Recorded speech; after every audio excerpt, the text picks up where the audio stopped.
Well, I started out in the vacuum world by joining my father's business in late 1982. At the time, he was selling pneumatic tube systems, which are those capsule handling, capsule message systems from point A to point B.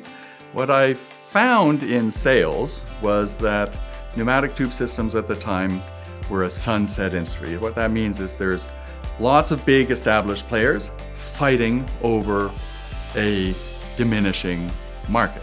So there's low prices and low profits.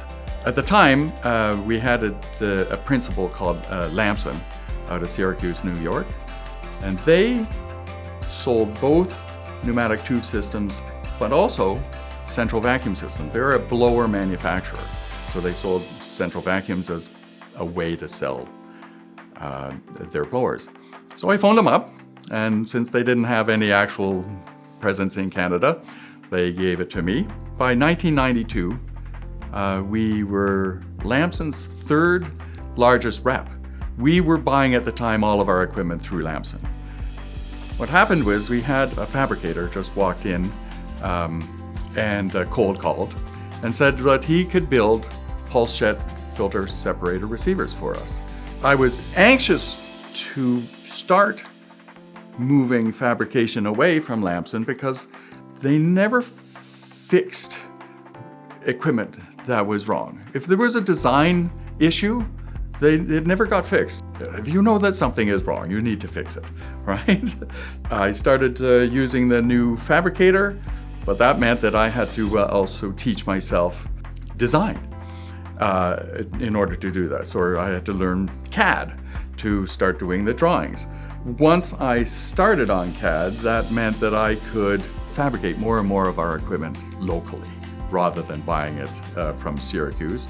It meant that our costs were lower and it made us more competitive. Mid-1990, so 1995, 1994, spent quite a long time learning search engine optimization.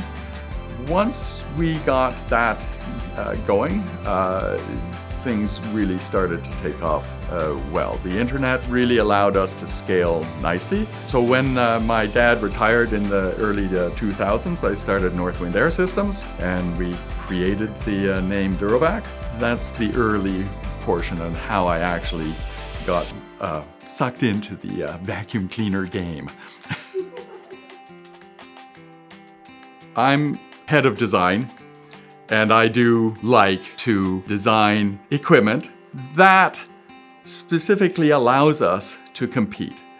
Since I was in sales and since I was in advertising, it allows me the capability to design exactly to market.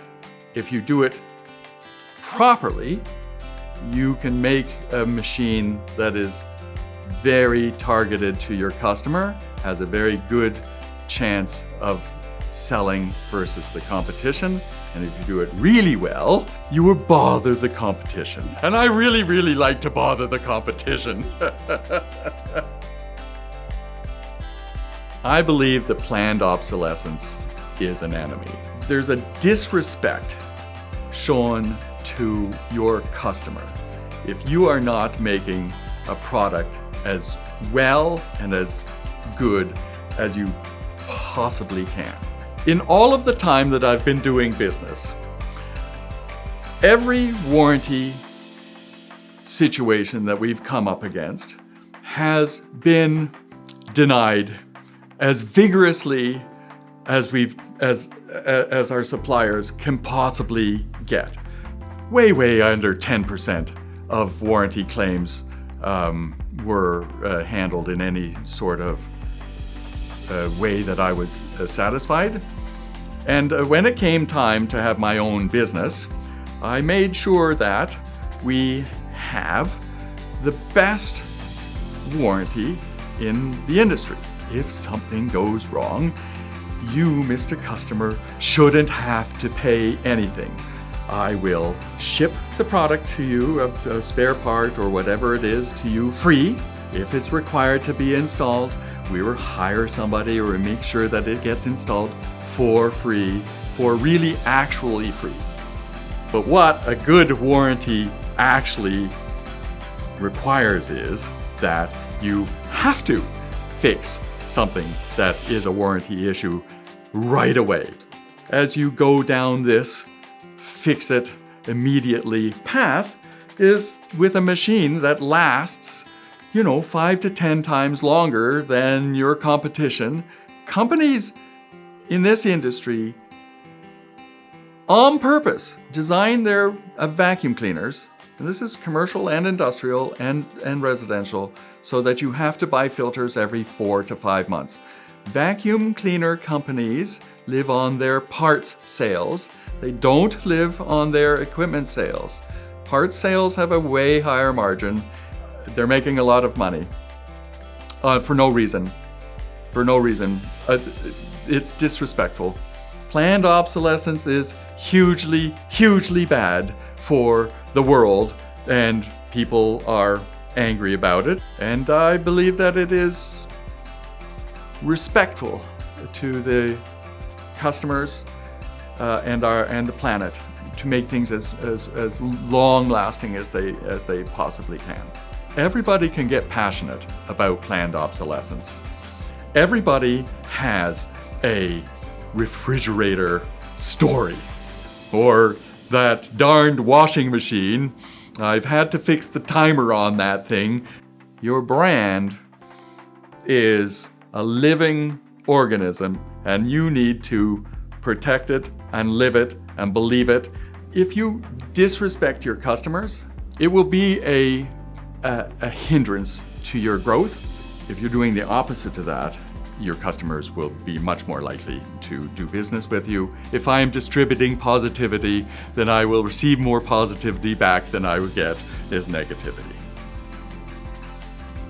The next 5 years, I think, is going to be an unbelievable show. Well, for me, it's a show because I watch it now. There's changes that are both in personnel, where we are applying the systems that we have been designing, and that is already making a huge change. And then there's a number of very important equipment designs that will be coming up, which will form the basis of our next trajectory after the end of the 5 years. But the next 5 years is going to be a really very interesting and very, very dynamic time to be here in the company. I'm honestly proud of seeing the smiles on the people's faces. People really do seem to like to be here. I really hope that we can keep that sort of thing going once we get to 40 employees. I expect that we can. I mean, just do right by your people. If you do right by your people will do right for you. Essentially, I'm really super grateful for all the people that really helped. I mean, this is not me. I did very little of the actual day-to-day things, and people, I couldn't do it with really the super dedication of the people here. We have very, very good people here.